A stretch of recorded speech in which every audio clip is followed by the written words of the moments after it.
Lillahi wa kafa. Wassalatu wassalamu ala sayyidina Muhammadinil Mustafa wa ala alihi wa ashabihi ahli sidqi wal wafa, amma ba'du.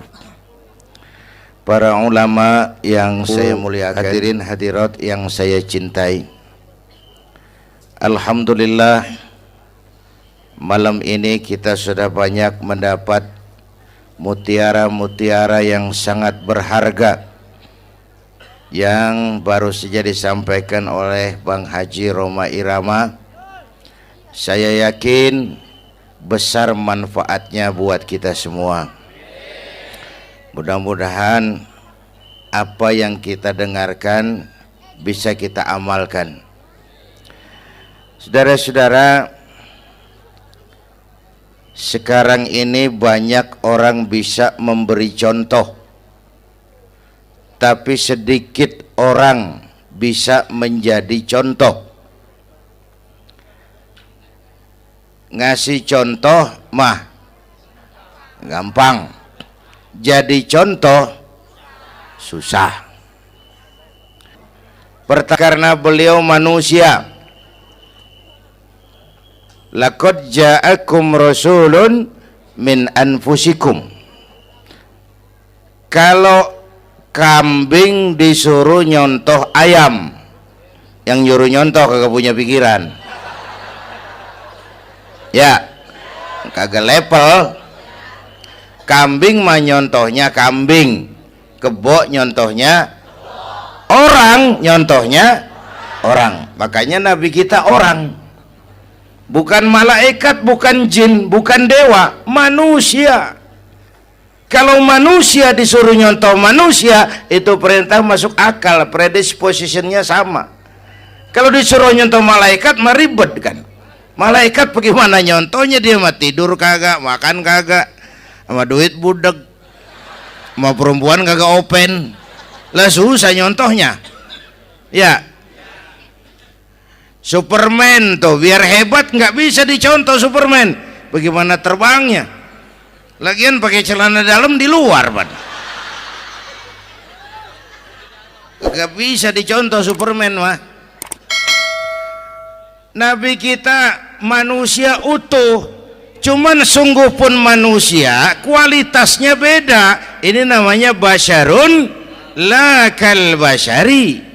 Manusia memang, tapi jangan samain, bobot bibitnya beda. Contoh, kita nih manusia, kita tidur. Nabi kita manusia, beliau tidur. Tidur Nabi, tidur mata doang, hatinya nggak pernah tidur. Tuh bedanya sama kita tuh. Tidur kita keblek, asal tidur habis-habisan. Lagi, kita manusia, kita keringetan. Nabi kita manusia, keringetan. Keringet Nabi harum wangi, bau minyak kasturi. Zaman belum ada parfum. Keringet kita udah rasain aja masing-masing dah, jangan pakai dikebet udah.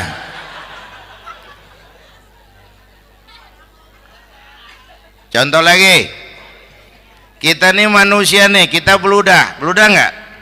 Nabi kita manusia, beliau juga beludah. Ludah Nabi obat, ludah Nabi. Itu kan waktu mau hijrah kan sama Sayyidina Abu Bakar, sampai di Gua Sur, Sayyidina Abu Bakar bilang, saya turun duluan ke gua ya Rasul. Ngapain? Bersihin gua, takut ada binatang berbisa. Silakan. Turun Sayyidina Abu Bakar bersihin gua. Bener tuh, tangannya digigit kalajengking. Sakit, ngebet, bengkak. Kalajengking Arab. Ya emang di Arab kejadiannya. Herem nyaut aja bener. Ditahan aja. Udah aman ya Rasul, silakan turun. Lama-lama dalam gua berduaan kelihatan juga Sayyidina Abu Bakar mukanya pucat. Nabi tanya, mabalu kayak Abu Bakar. Abu Bakar kenapa? Nggak apa-apa. Berat meninggalkan Mekah? Enggak.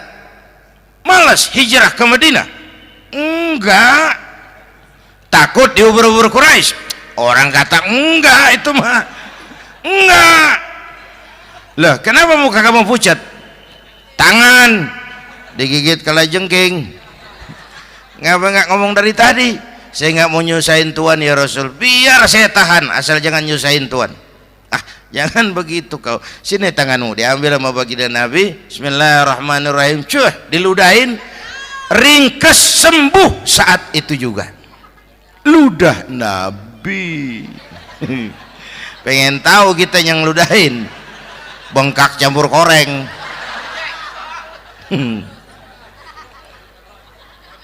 Satu tuh alasannya kenapa Nabi dijadikan contoh, karena manusia. Kalau manusia disuruh nyontoh manusia pasti bisa dong ya. Yang kedua, karena tadi kata Bang Haji Oma, pribadinya itu pribadi yang multidimensi. Mau nyontoh apa? Pak, saya ini pengusaha Pak. Nabi umur 9 tahun udah ke Syria tuh, dagang lintas negara, Syam. Saya jenderal Pak, Nabi mimpin tentara di medan perang Mas. Saya mau balik Pak, Nabi dakwah Bung. Saya guru Pak, Nabi ngajar Mas. Innama bu'istu mu'alliman, aku diutus sebagai guru, guru umat, guru bangsa. Saya politisi Pak, Nabi diplomat ulung Bung. Saya presiden Pak, Nabi mimpin bangsa dan negara Mas. Saya kepala rumah tangga Pak, Nabi punya anak bini Bang. Ayo lempengan mana dulu cari ngomong. Malah Nabi Isa tuh nggak bisa jadi contoh bagaimana membina rumah tangga bahagia. Bagaimana membina rumah tangga bahagia menurut contoh Nabi Isa? Nggak ada Mas. Kenapa? Nabi Isa belum sempat kawin. Ya, Nabi Isa belum sempat kawin. Ada pengikut Nabi Isa menyangka nggak kawin ajaran Nabi Isa, pada ngikut lagi nggak kawin. Tuh pastor tuh mubazir. Orang dikasih perabotan. Bang, bener saya kalau dalam Islam kiai kagak boleh kawin, saya pilih berhenti jadi kiai. Kalau kagak ada giro-giroan, botak rambut.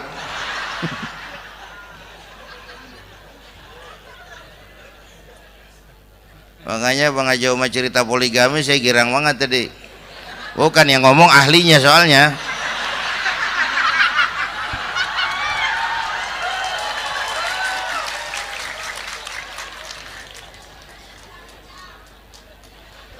Dadah gitu aja deh ya. Nah, kata Imam Busair ini yang dahsyat. Ka'annahu wa huwa fardun fi jalalatihi fi askarin hina talqahu wa fi hasham. Sepertinya kehebatan Rasulullah itu sama, baik sendiri maupun di tengah tentara. Artinya begini, orang hebat banyak, tapi yang hebat di mana-mana susah nyarinya. Baginda Rasul ini lagi duduk hebat, lagi jalan hebat, ada di pasar hebat, lagi di masjid hebat, di medan perang hebat, di depan anak-anak hebat, di mata musuhnya hebat, di depan sahabatnya hebat, di mata istrinya hebat, di mana-mana hebat. Lah susah nyari orang begini Bang. Ya, kita mah hebat juga setempat. Di kantor hebat, sekantor orang diomelin. Di kantor, pulang ke rumah dikeplak sama bininya diem aja. Ini di depan bininya dia kagak hebat dia mah.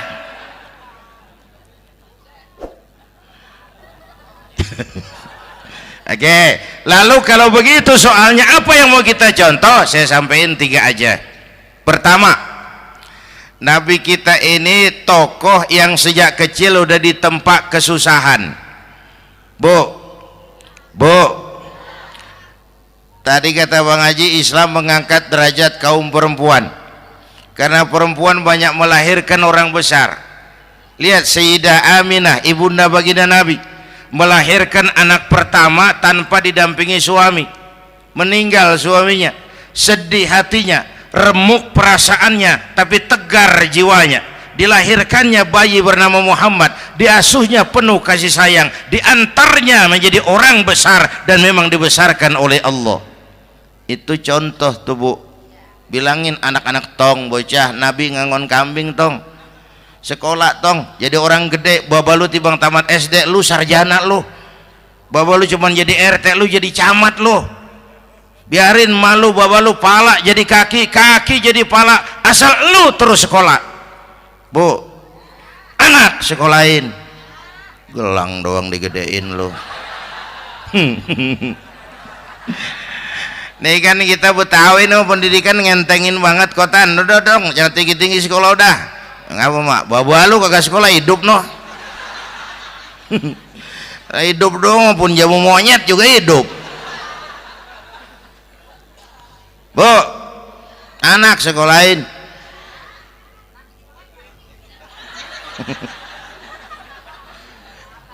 Mahatma Gandhi.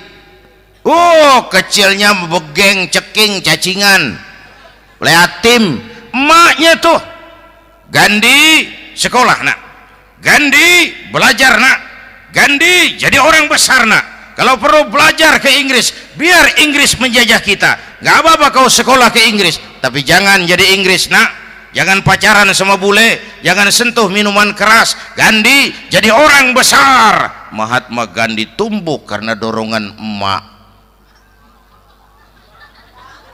Mak udah yatim. James Watt, Kang Bandrek. Emaknya tuh yang dorong tuh jadi orang besar. Belum lagi perempuan yang jadi besar. Di Indonesia ada Kartini, di Jawa Tengah ada Dewi Sartika, di Jawa Barat Dewi Sartika, di Bengkulu ada Fatmawati Soekarno sang penjahit bendera merah putih, di Aceh muncul Laksamana Malahayati, disusul kemudian oleh Cut Nyadin, baru kemudian muncul Cut Koko, Cut Meme, Cut, ya udah tak cut lain dah.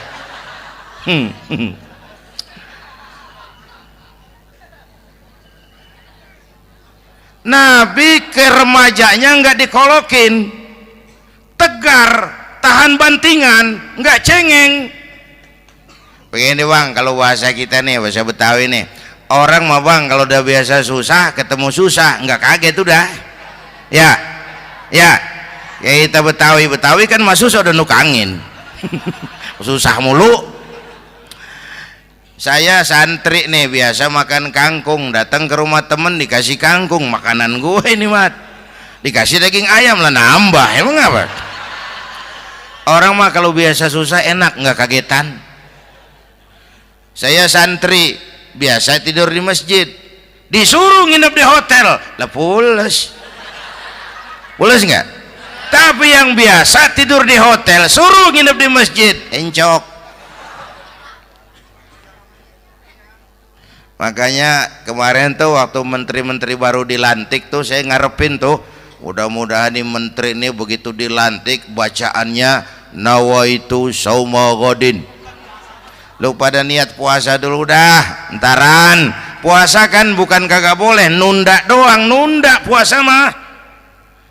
Tempe boleh maghrib, tahu boleh maghrib, air kelapa boleh maghrib.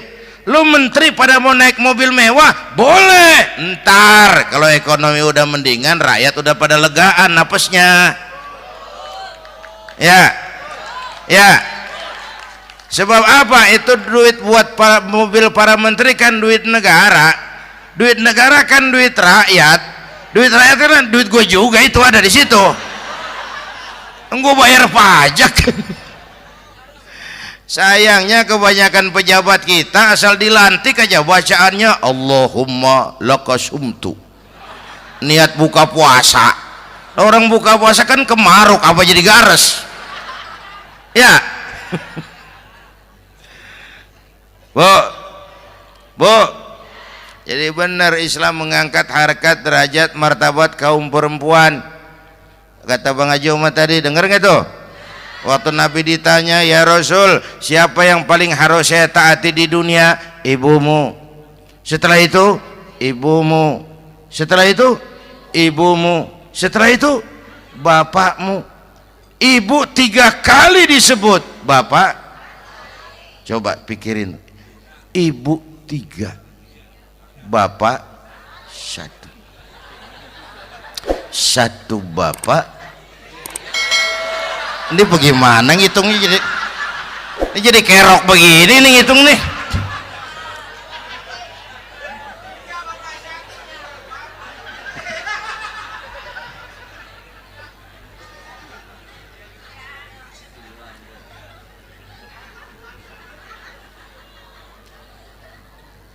Jangan takut ngadepin susah. Hidup nih keras, kerja keras, peres keringat, banting tulang.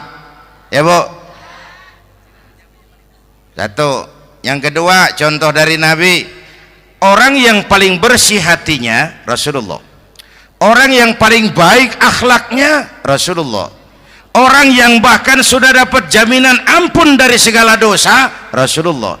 Tapi orang yang kalau sholat malam sampai bengkak kakinya karena rajin sujud Rasulullah. Aspek ibadah. Apaan? Hei, diam-diam giliran gue ini ngomong.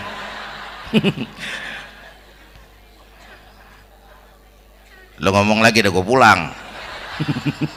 Canda neng. Udah gantian ya. Ya. Apaan urusan? Orang yang dosanya udah dapat jaminan ampun, kalau sholat malam bengkak kakinya karena rajin sujud. Saya tahu di sini juga banyak yang kakinya bengkak. Semurat. Oke.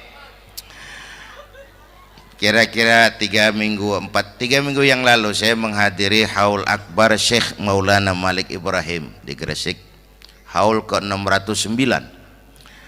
Dari situ saya ke Surabaya ikut zikir sama keluarga besar Tarbiyatul Qulub. Waktu zikir saya terkejut, ada kalimat yang dibaca ratusan kali menyentak perasaan saya. Kalimatnya sederhana, kita hafalah, yaitu kalimat ana Abdullah. Dibaca ratusan kali, ana Abdullah, ana Abdullah, ana Abdullah, ana Abdullah. Buat saya itu menyentak karena memperteguh komitmen, saya hamba Allah, saya hamba Allah. Ah, itu mah Pak Zainuddin kan biasa, itu mah kita semua juga hamba Allah. Betul. Ayo kita bikin luar biasa. Saya mau tanya, Bapak, Ibu hamba Allah apa bukan? 3 orang. Ibu hamba Allah apa bukan? Hamba Allah. Kata siapa? Nah, kata ibu sendiri. Kalau kata sendiri, pan namanya pan ngaku. Ya, orang ngaku mah boleh dong, tiba ngaku, namanya juga ngaku. Cuman diakuin apa enggak, kita pan belum tahu. Ngaku mah murah, diakuin mahal. Ya, yang gampang dah. Ibu kenal sama Presiden SBY? Kenal. Presiden SBY kenal sama ibu? Lo ngaku, lo ngaku.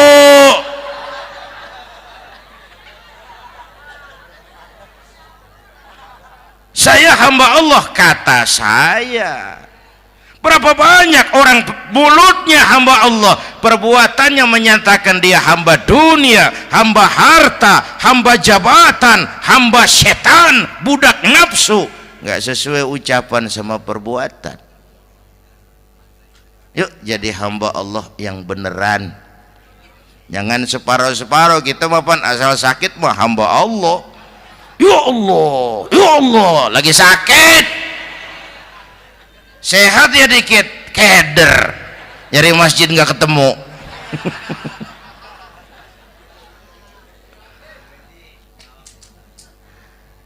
Apalagi kata Bang Haji tadi nih, kita nih kan zaman entertain nih, orang pada pintar bikin bungkusan sekarang Bang ya, abad entertain, orang pada bangun pencitraan. Tadi itu kiai sama dukun tipis bedanya. Dukun pada pasang iklan sekarang, ketik reg. Waduh, sampean lahir hari Selasa, nggak cocok di air, ono di hutan sono. Larang udah dagang es jadi berhenti, nggak cocok di air.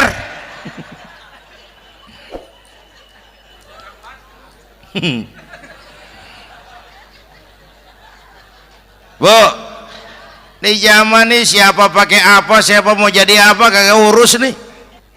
Bapak Ibu hadirin yang saya hormati, dan masyarakat kita ini kayak daun kering. Tahu daun kering? Gampang dikumpulin, susah diikat, berisik, gampang dibakar. Tuh daun kering. Penyakitnya kutil, kurang teliti, cepat heran, gampang kagum. Cepat heran, gampang kagum. Dulu ada tuh satu hari tabrakan di jalan kenceng, buah, korban jatuh belepotan darah, dikerubungin orang banyak. Datang wartawan mengambil gambar dari dekat, susah, orang banyak bener ngerubung. Cari akal nih wartawan, tolong saya dikasih jalan ke dekat korban. Orang nengok semua, saudara siapa? Saya bapaknya korban katanya.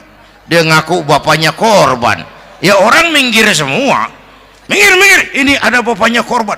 Orang minggir semua, dia maju ke depan korban. Sampai di depan korban pucat mukanya tuh wartawan. Kenapa?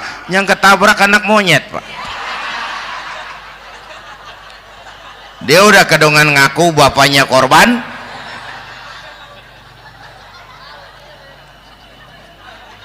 Bu, ini cerita pendek tapi pesannya lumayan nih. Kalau belum kenal bener mah jangan buru-buru ngakuin ya. Dia kagak tahu yang ketabrak siapa, main ngakuin aja, saya bapaknya korban. Lu makan lu jadi bapak monyet sono lu.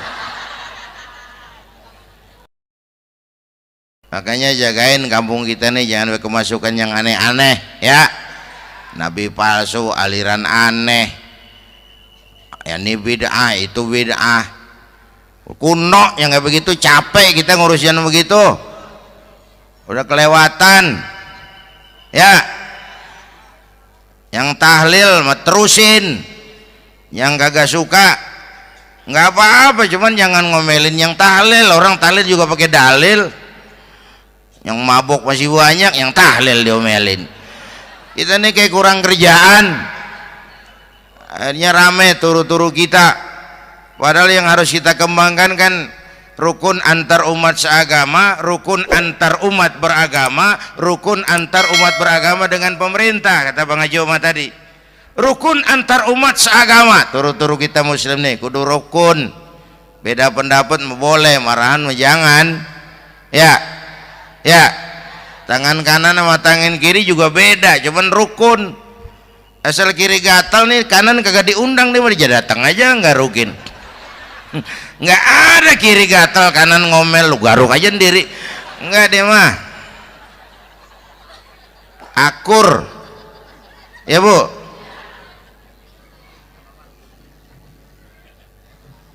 Yang kedua, rukun antar umat beragama. Islam ini rahmatan lil. Yang ketiga, rukun antar umat beragama dengan pemerintah. Ini mah kita kan bermasyarakat sama juga sembahyang berjamaah, ada imam ada makmum ya. Nih rakyat kalau jadi pemilih yang pintar ke depan, nah, mau milih wali kota kayak gubernur kayak presiden kayak. Sebab apa? Sholat berjamaah kan siapa makmum kagak penting Bang. Makmum mah siapa aja boleh ya, tiba ngikutin dia mah. Ngaji dia mah gimana kayak nggak ada bab pemilihan makmum. Nggak usah, makmum mah kagak usah dipilih, siapa aja boleh ya. Bang, tuh orang budak Bang, boleh jadi makmum. Bacanya kagak fasih, boleh jadi makmum. ketinggalan 1 rakaat boleh jadi makmum, tapi enggak tiap orang boleh jadi imam. Siapa yang dipilih jadi imam? Pertama, a'lamuhum, kata Nabi. Orang yang paling alim di kampungmu siapa? Angkat jadi imam. Yang paling alim, bukan yang paling tua. Tua juga kalau kejemur kisut. Dulu tuh Nabi Adam waktu diangkat jadi khalifah kan bekalnya apa? Wa 'allama Adam al-asma'a kullaha. Al-asma' ay al-ulumul katsirah. Dulu zaman Fir'aun perang sihir sama Musa, sekarang perang visi dan misi. Punya ilmu, Bu, ngerti urusan dari tetek sampai bengeknya. Kalau ngikutin imam yang alim pan enak, bisa dipertanggungjawabkan. Hati-hati milih pemimpin, maksudnya Bu, jangan terjebak oleh penampilan. Emas pasti kuning, bener? Apa semua yang kuning pasti emas? Udah paham dulu. Ustadz, kenapa? Di kampung saya ada 2 orang alimnya sama. Yang mana yang jadi imam? Afsahuhum, yang lebih fasih lidahnya. Yang satu alim pelok, yang satu alim kagak pelok. Nah, yang kagak pelok suruh jadi imam. Kenapa? Nggak sah orang fasih bermakmum kepada imam pelok. Ustadz, imam pelok, makmum pelok semua. Sah. Namanya kampung pelok, biarin. Susah diurusin udah itu.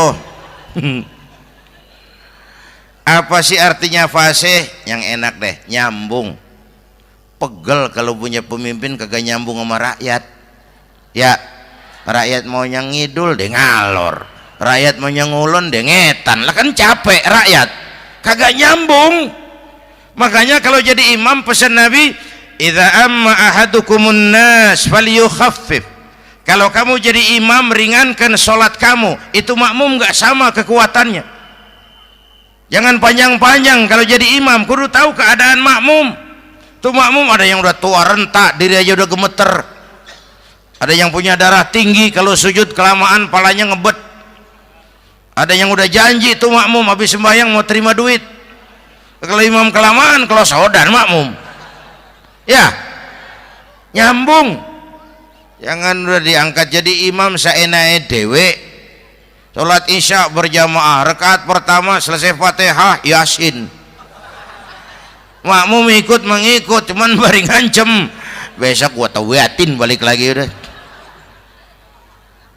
Kagak nyambung. Kalau nggak nyambung tuh capek, Bu. Jangan tersenyum kepada orang buta, jangan berbisik kepada orang tuli. Kagak nyambung. Orang buta diajak senyum, bagus sih maksudnya, cuman kan rada mubazir. Orang jaga kagak paham. Cari pemimpin yang nyambung. Kalau memang masyarakatnya suka tahlil, cari pemimpin yang suka tahlil. Rakyatnya suka maulid, cari pemimpin yang suka maulid, supaya nyambung, kagak pegel kita.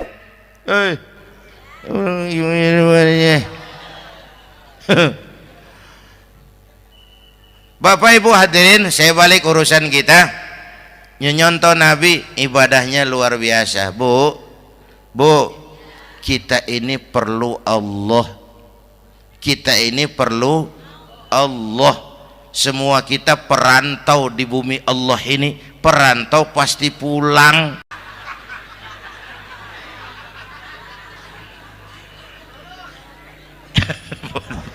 Bolot, bodoh kalau ada perantau, dia sadar dia perantau tapi nggak pernah mikirin pulang. Lebih bodoh lagi mikirin pulang tapi nggak nyiapin bekal. Kan tadi Bang Haji Omah udah bilang tuh, muda mati ya. Kadang-kadang engkongnya seger banget, cucunya mati ya. Perantau mah mesti pulang. Sini mah kita ngendon doang, ngendon taran. Mula-mula pan Bang, kita mah tinggalnya jauh di alam arwah. Dari sana pindah ke alam rahim, alam kandungan emak nih. Pernah tinggal di situ? 9 bulan tuh, ada yang 2 tahun, yang keluar udah kumisan, kelamaan ngetemnya itu. Dari sisi ini mau pantas ibumu, bapakmu, karena alam rahim fisik dan psikis emak lebih capek dari kita bapak. Kita mah orang laki mah, kita mah pan investor gitu mah, nanam modal doang. Yang ngolah pabrik kan emak tuh, ya mak. Pabrik. Anak-anakku remaja, pemuda yang hadir, masya Allah, emakmu, emakku, emak kita semua nih, dari mulai ngidamin kita udah kita seksa nih emak nih. Dari mulai ngidamin kita udah kita seksa emak nih, muntah nggak urus. Mending ada yang dikeluarin mah enak, lega. Ini kagak ada apa-apanya. Bener mak. Yang dipengenin yang kagak musim, lah kan setengah mati lagi urusan. Tengah malam pengen megang pala kereta, lu jorok bener lu, gue heran.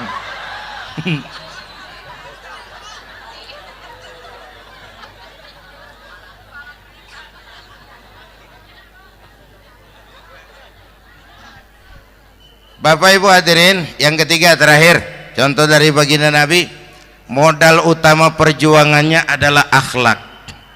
Memperbaiki akhlak, pakai akhlak. Rasulullah ngajak, bukan ngejek. Rasulullah merangkul, bukan mukul.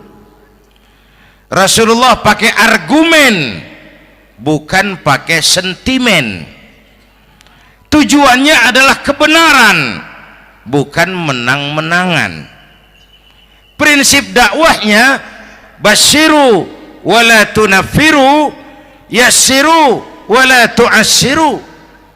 Gembirakan orang, jangan ditakut-takutin. Mudahkan urusan orang, jangan dibikin sulit. Di masyarakat memang mendingan rakyat rendah berakhlak tinggi daripada pejabat tinggi berakhlak rendah. Dulu tahun 50-an orang kita kalau pergi haji ke Mekah 6 bulan. 6 bulan tuh orang udah pada lupa aja baru pulang. 6 bulan orang yang ada cuman kapal laut, Mekah Madinah onta, banyak rampok lagi di gurun pasir Baduy itu. Dulu orang tua kita belajar manasik, kalian belajar silat. Sekarang karena kemudahan kemajuan ilmu menciptakan Boeing memotong waktu 5 bulan, orang pergi haji cukup sebulan. Bapak Ibu hadirin yang saya hormati, oleh karena itu menjaga nilai-nilai akhlak itu penting. Kepada siapa kita harus berakhlak? Pertama, kita harus berakhlak kepada Allah. Bagaimana caranya? Jangan menyekutukannya dengan sesuatu pun. Yang kedua, jangan menyembah kecuali hanya kepadanya. Yang kedua, kita harus berakhlak kepada sesama tadi itu. Yang ketiga, kepada lingkungan. Saya dulu masih zaman ada almarhum kakek saya, engkong. Kampung saya banjir, air masuk ke rumah. Saya teriak, "Kong, banjir Kong." Engkong saya ketawa, "Biarin, bukan salah air." Habis, salah lo. Salah kita bagaimana Kong? Lah lo tempat air lo tempatin. Yang punya tempat datang ya kagak ngerti, ini tempat gua, ini di sini nggak pada lo, lah banjir. Engkong saya nggak makan bangku sekolahan, tapi wise Pak. Air kan bukan musuh, air kan teman, teman kan kudu punya tempat. Lalu kagak punya tempat, pantas kemana dengan ayam, banjir. Ya. Dulu saya remaja ngaji babul istinja, kiai ngajar makruh buang air kecil di tanah berlubang. Saya tanya, kenapa makruh Kiai? Pertama, untuk alasan kesehatan. Siapa tahu di lubang yang kamu kencingi ada gas beracun. Kalau tidak Kiai, kalau tidak maka artinya melindungi binatang yang ada di dalam lubang. Siapa tahu di lubang yang kamu kencingin ada semut. Sedang rapat membahas laporan Susno Duaji. Apa dosanya lalu mati dikencingin? Ini namanya rahmatan li semut. Saya mau bilang alam sekarang tidak seramah dulu karena kita juga nggak ramah sama alam. Bapak Ibu hadirin yang saya hormati, padahal watak Islam rahmatan lil alamin.